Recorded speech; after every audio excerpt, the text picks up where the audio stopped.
You need a pretty good stem. It's okay if you have a little scratches because you just need a clean side. And it needs to be a fat one so you have good jack-o'-lantern covering. I can't say She can't say it. Jack-o'-lantern.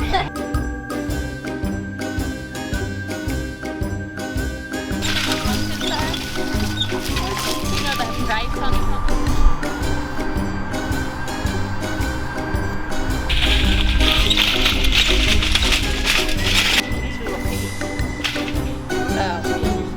A pimple pumpkin.